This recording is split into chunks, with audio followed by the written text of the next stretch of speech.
Hello and happy Monday. Thanks for joining us for this KEYC News Now to Go update. I'm Jackson Jurek, and in a few minutes, I'll be joined by First Alert meteorologist Caitlin Lohr with a look at today's forecast and beyond. We start with some somber news on this Monday. 2 people are dead after a crash in Redwood County in southwest Minnesota. The identities of the victims are not being shared at this time. It happened just after 10 p.m. Saturday night in Lamberton Township, around 75 miles west of here. According to the sheriff's office, the single car crash involved a truck near the intersection of County Highway 15 and Jade Avenue. Deputies say the driver, man, was ejected and died at the scene. They say the passenger, also a man, was trapped inside the truck and later passed away. In other state news, hundreds gathering outside the office of Republican Representative Pete Stauber in Hermantown over the weekend. They say they're concerned about what's happening in Washington, D.C., mainly the power Elon Musk has been given, as they say he has, quote, no constitutional authority. The group also bringing up the proposed cuts to Medicaid. What we're seeing is engaged citizenship, and that's what we need. If we're going to save our democracy, that's what we need. You know, it's to the point where it's not Republican versus Democrat anymore. At least it shouldn't be. It's okay if we don't agree on the issues, but as our representative, he should at least come and talk to us and listen to us. According to the protesters, they've emailed and called both Stauber's Minnesota and Washington offices, but haven't heard back. Our Duluth sister station, Northern News Now, did reach out to Stauber's team about the protest, but there's been no response at this time. In larger national news, the federal job cuts keep coming. Almost all full-time USAID employees are on administrative leave as of today. That follows about 2,000 layoffs in the agency yesterday. Now, other federal workers face a new deadline of 11:59 Eastern Time tonight. Amy Kyler reports on an email they received over the weekend.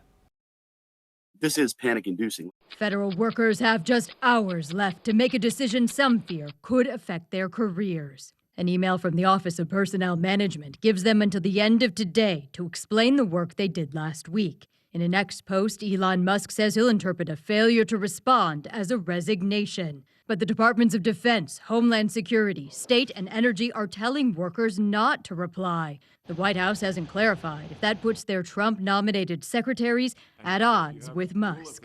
The National Federation of Federal Employees says workers should discuss the emails with their supervisors.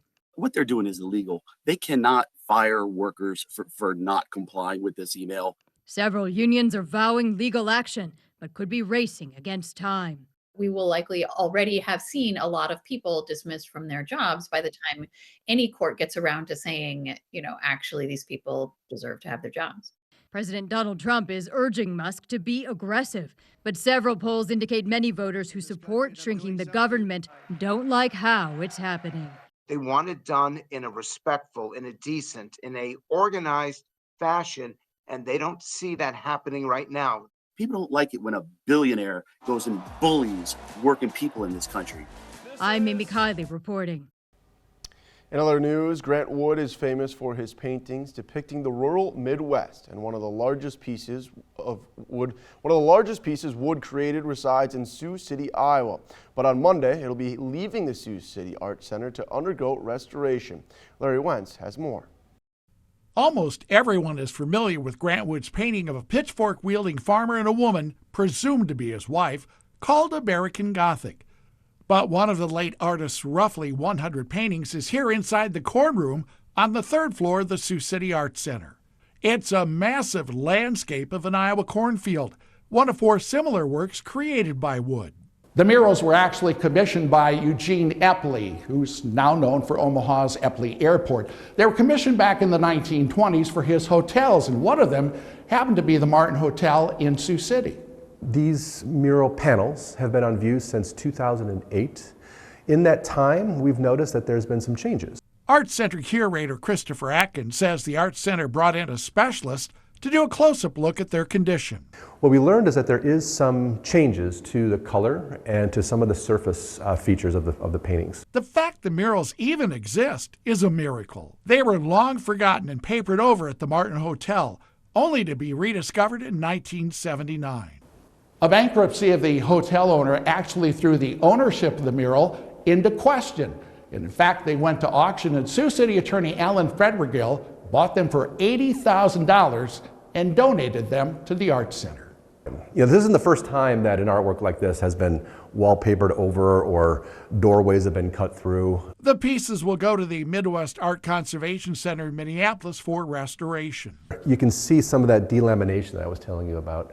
That's where the paint is kind of coming off the surface. Atkins says the restoration will be a year-long process. They'll be working on cleaning the panels, making them a little bit brighter, removing a little bit of what's there, so they'll come back looking better than ever. We're going to switch gears right now. I'm joined by First Alert meteorologist Caitlin Lohr. Caitlin, it's a Monday, and boy, oh boy, is it warm. And you were actually teaching me something during that story that I had no idea was even happening or possible. Yeah, frost quakes, and I've been waiting for this cold snap to end to talk about it because it happened the last cold snap, and I saw it all over social media. People thinking that, people were hunting in the wrong places or maybe blowing off fireworks when they shouldn't be. And really what you're hearing is the ground is frozen. It was so cold, it's wintertime, the ground is frozen, right? When you get these warm-ups, of course, not every layer of the ground warms up, but those uppermost layers that we walk on.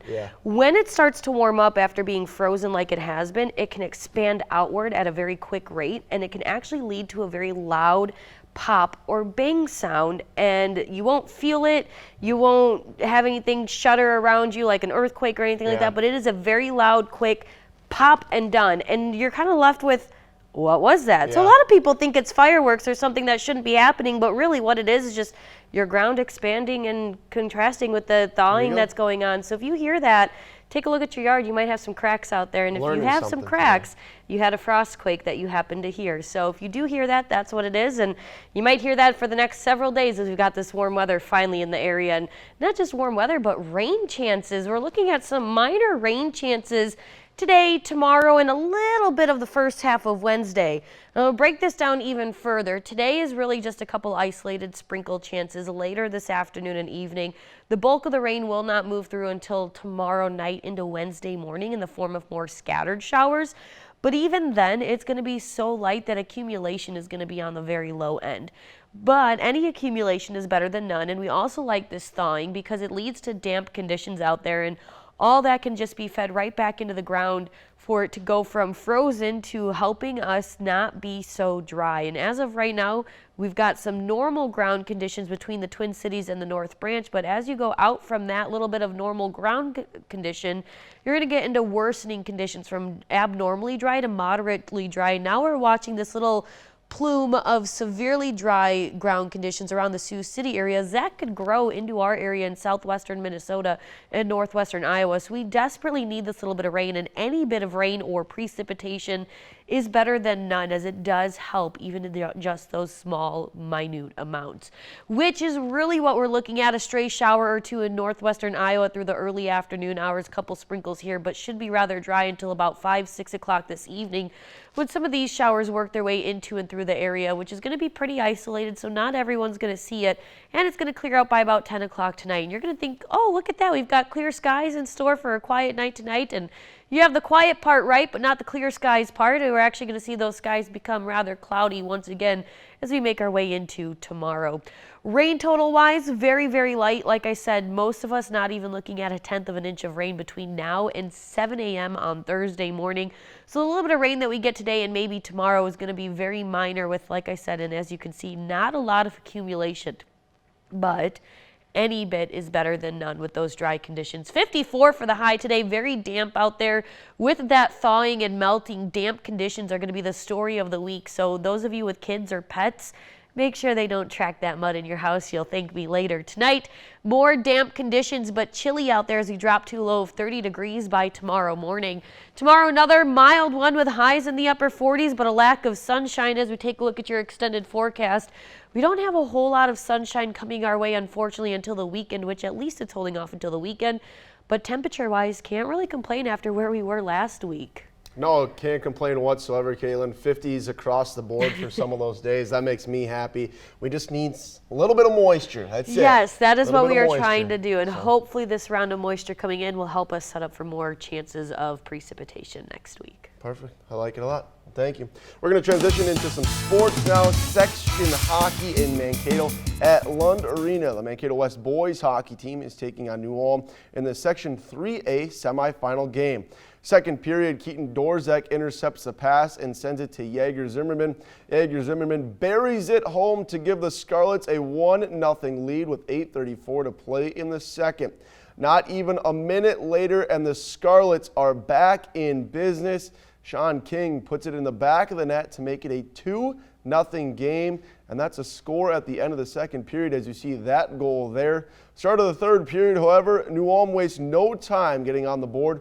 Brody Nordby scoring within the first minute to make it a 1-goal game.